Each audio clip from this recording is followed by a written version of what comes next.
지금 보시는 이 화면은 카메라 오류도 아니고 CG도 아니고 AI 합성도 아닙니다. 실제로 발생 중인 빛의 간섭 무늬입니다. 100년 전 과학자들은 우주의 구조를 탐구하기 위해 이 현상을 이용했고, 저는 직접 이 현상을 만들어 보기로 했습니다. 오늘은 미켈슨 간섭계를 직접 만들고 간섭 무늬 현상을 재현해 보겠습니다. 1887년 엘버트 미켈슨과 에드워드 몰리는 빛을 전달한다고 생각했었던 가상의 매질 에테르를 찾기 위해 이 실험을 고안했습니다. 당시에는 모든 파동에는 매질이 필요하다고 믿었기 때문에 만약 에테르가 존재한다면 빛의 속도는 방향마다 달라져야 했습니다. 하지만 실험 결과 빛의 속도는 모든 방향에서 동일했습니다. 빛은 1초에 지구를 7바퀴 반이나 도는 속도인데 어떻게 이런 결론을 도출할 수 있었을까요?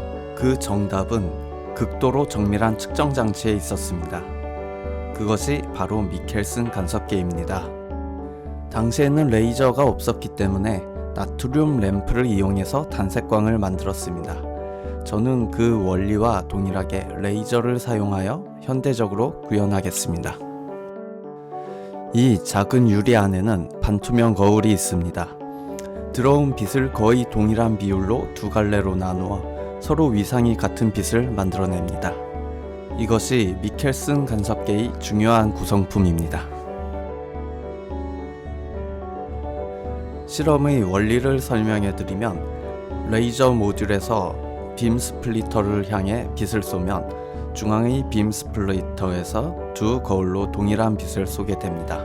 이때 반사된 빛들이 다시 빔 스플리터를 거치고 스크린을 향해 반사되게 됩니다.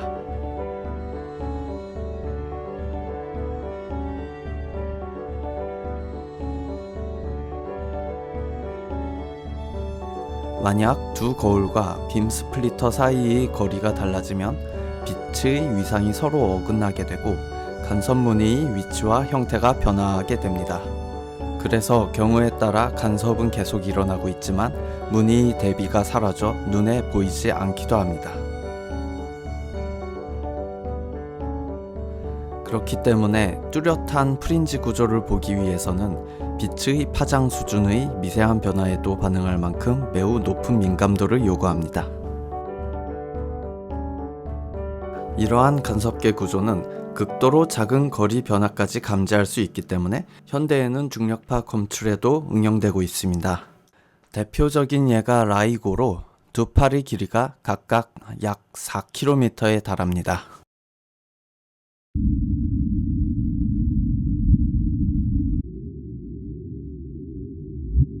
저는 중력파를 측정할 정도의 민감도는 아니지만 같은 원리를 이용해 양팔의 거리가 약 5에서 10cm의 간섭계를 만들어 보기로 합니다.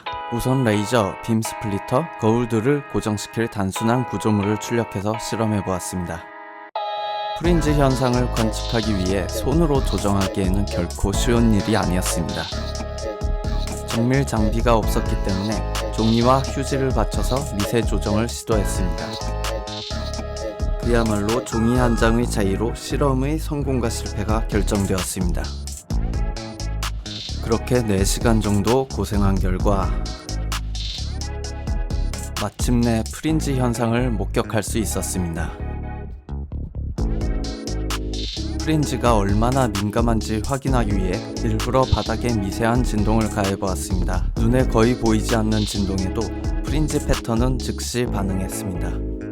하지만 흥분한 나머지 다른 실험을 할 생각은 하지 못했고 미세 진동을 측정한 것만 테스트하다 끝났습니다.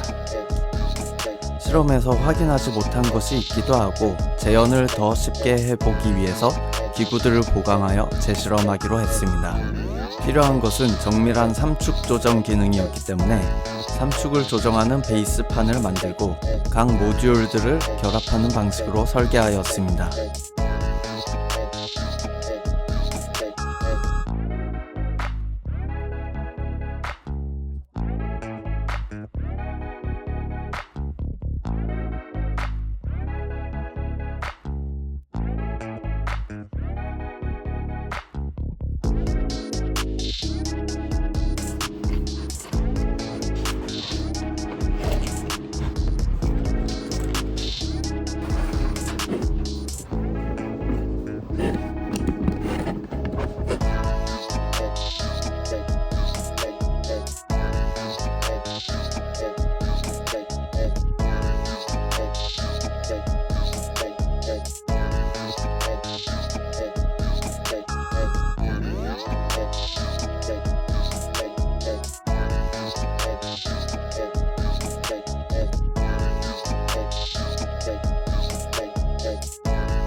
하지만 이렇게 만들었어도 미세 조정은 쉽지 않았고 수시간의 실험 결과 프린지를 목격할 수 없었습니다.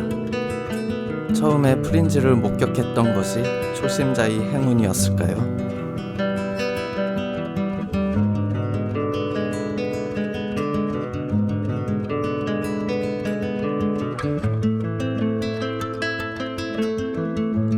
여기서 만족할 수 없다 판단한 저는 한쪽 거울이 거리를 미세 조정할 수 있는 십자 모양의 판을 추가 제작하였습니다.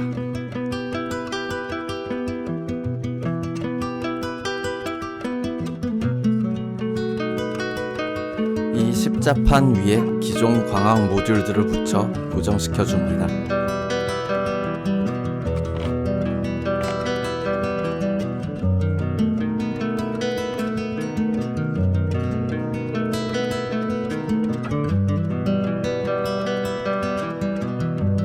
쉽게 프린지를 관찰할 수 있을 것이라고 생각했지만 아쉽게도 평행한 미약한 프린지를 본 것이 다였습니다.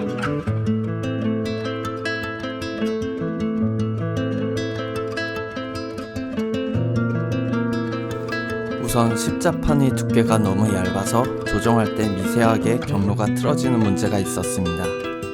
또한 모듈을 접착한 테이프가 탄성을 가지고 있어서 서서히 흔들려서 오히려 맞추기 어려웠습니다. 광학 실험은 알루미늄 같은 금속 재질을 사용하여 오차를 줄이는 것이 정신 건강에 좋다는 사실을 깨달았습니다. 이렇게 동심원 구조의 프린지를 다시 재현할 수 없나 했지만 마지막으로 다시 십자판을 떼고 시도해보았습니다. 거의 포기할 즈음 몇 번의 마지막 시도 끝에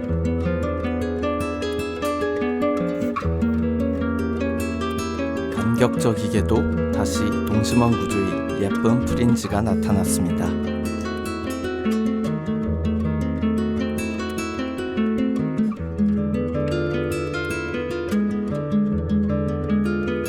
이번에는 지난번에 하지 못했었던 실험들을 추가하였습니다. 우선 진동 없이 가만히 두어 보았습니다. 그래도 프린지는 이동하는데 이것은 온도 변화에 의한 미세한 광로 변화를 의미합니다. 이 변화는 수백 나노미터 수준입니다. 수백 나노미터는 사람의 머리카락 굵기의 약 100분의 1 수준입니다. 그리고 각각의 거울들을 하나씩 막아보았습니다. 거울들을 막을 때에는 프린지가 사라지는 것을 확인하였습니다. 이는 두 경로의 빛이 함께 존재할 때에만 간섭이 발생한다는 것을 보여주는 결과였습니다.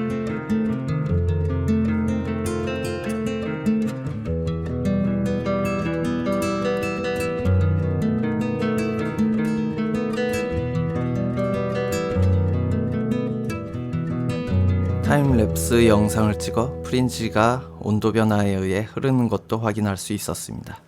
전문 장비 없이도 이렇게 간섭 무늬를 직접 재현해 볼 수 있었습니다. 우리가 눈으로 보고 있는 이 작은 무늬는 수백 나노미터 수준의 아주 미세한 변화를 눈으로 직접 확인할 수 있게 해줍니다.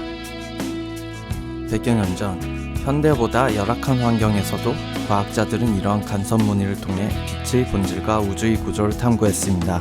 저 역시 완벽하지 않은 환경이었지만 이번 실험을 통해 빛에 얼마나 민감하게 반응하는지 직접 체감할 수 있었습니다. 어쩌면 과학은 고도의 장비보다는 작은 질문과 작은 시도에서 시작되는 것인지도 모르겠습니다. 구독과 좋아요는 더욱 흥미로운 콘텐츠를 제작하는 데 큰 힘이 됩니다. 감사합니다.